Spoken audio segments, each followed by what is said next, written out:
In our everyday life,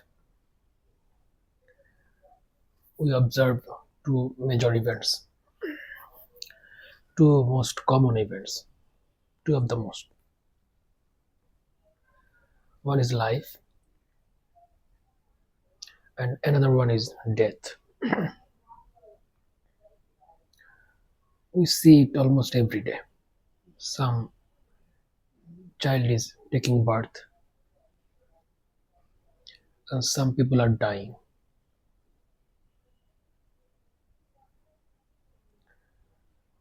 And this proportion of life and death are almost equal, one is to one type. But sometimes I think that death is a little more because sometimes a mother gives birth a dead child. That means before it holds life, it's already dead. So death is a little high in number, I think. In our lifetime, 60 to 100 years average. Most of the time, we are very much afraid of death. We pass our lifetime through fearing death, and it's not abnormal. It's not unusual because people will always fear something which they don't know. We don't know death.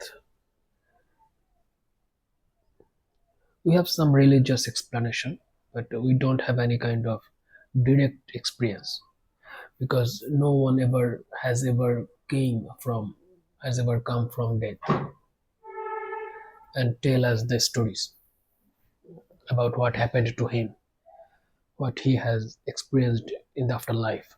Never anyone has ever come back from the death. So death will always be a mysterious thing, a mysterious aspect, a mysterious event. We'll only know, or maybe we don't know. We won't know because when death happens, I don't know if brain works or not, if our feelings, if our data processing works or not. I don't know. Maybe we will never know death. We'll just experience it. Maybe it's a transitional period from this universe to another universe. So death will always be a mystery to us. There's a few options, like we can believe in the religious explanation, or we can believe in the scientific explanation that there's nothing like afterlife, there's nothing like reincarnation, there's nothing like that. But both are beliefs. Whatever you don't have a direct experience, that's a belief for you. You don't know, you just believe. So science is another kind of belief. People think religion is only belief. No, in some cases science is also a belief.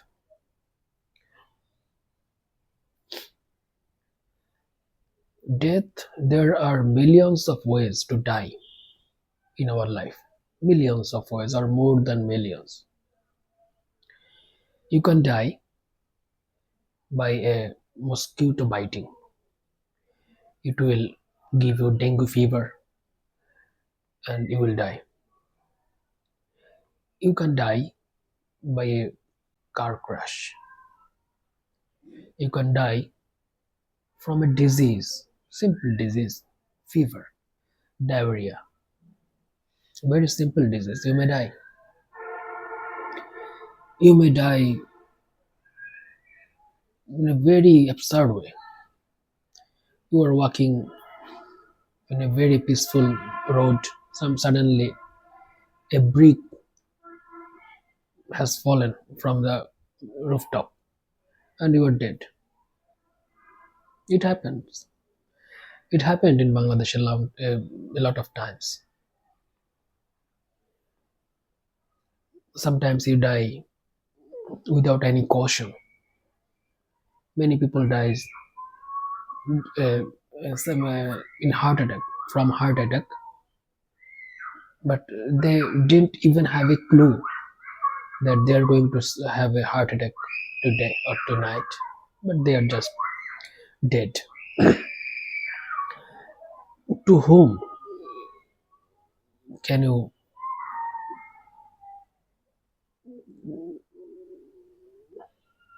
complain about this?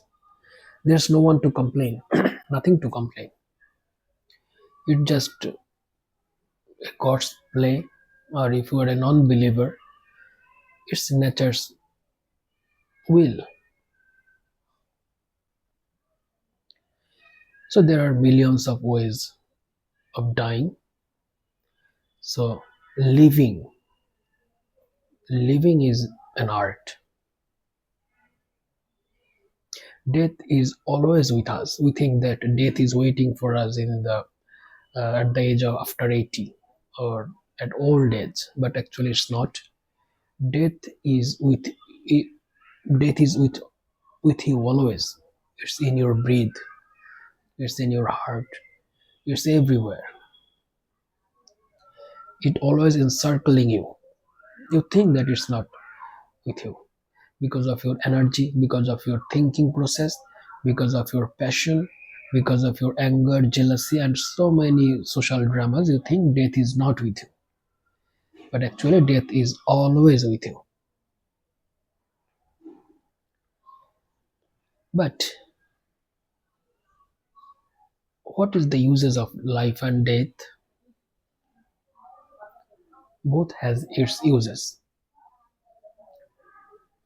In this life, once a wise man said that live and let others live. Don't die and don't let others die. There are a lot of things you can do in your life, but you must have energy. You must have passion to do that. You can experience music in your lifetime. You can learn music. You can sing.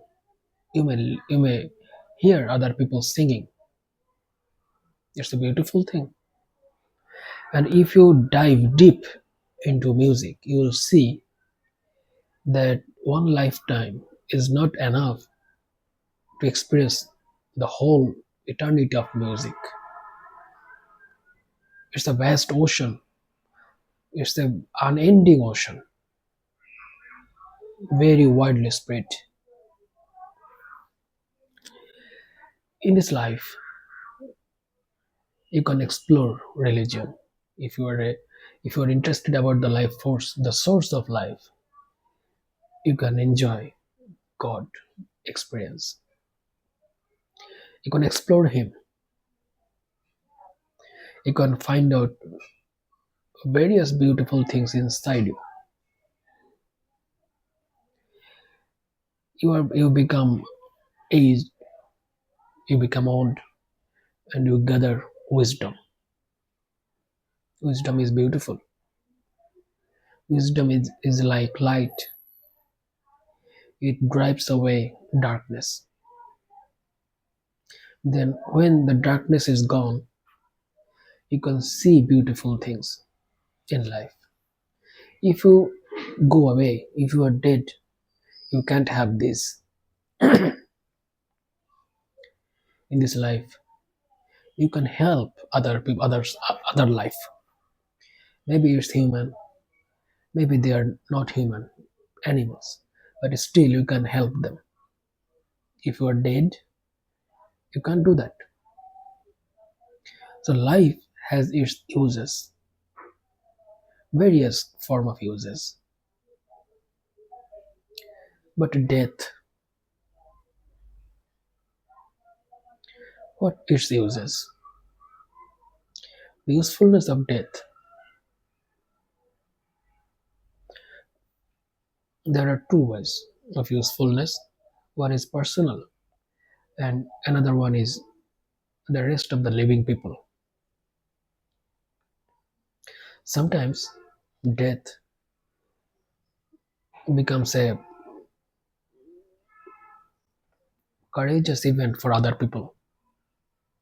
Sometimes death of a certain people helps other living people to overcome their fear of death, to overcome their limitations. Some people dies and millions others find out a new life, a new form of life. Abu Said died in 2024 and gave birth a new Bangladesh. Now Usman Hadi had died and gave birth a new unity of people. So death has its uses in social level, in a state level, but it has some personal uses too. Death is the corridor to enter a new world, a new dimension, a new universe, which we don't have any kind of clue at this present moment. Yes, we read something about it in the religious scriptures. Sometimes we imagine, but we actually don't have a fact or any kind of data. But when we die, we just go, we just dive, we just fall into it.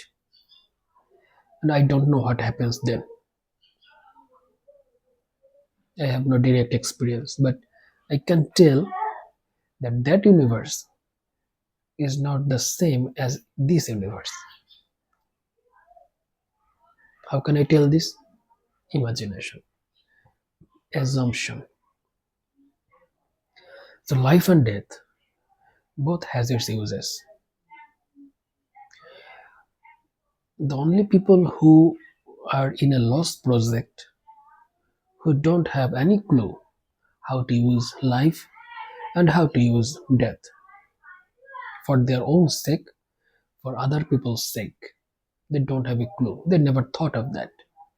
They just pass their time erratically, fanatically, and and being a servant of his senses, eating, drinking, sleeping, having sex, and all kind of family social drama. They never thought of the uses of life and death.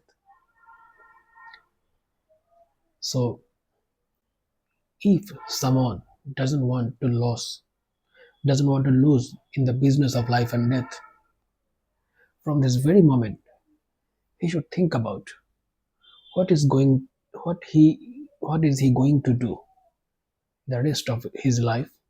He should make a plan. He should make a list that I must do this before I die. Then his life will become useful to him, for him, and maybe it will become useful for other people. When a person become a doctor, it it does good for him, and it also does good for the other people. So there are many kind of things you can do in your life which can serve you and which can serve other people. Then your life is not a wasted one.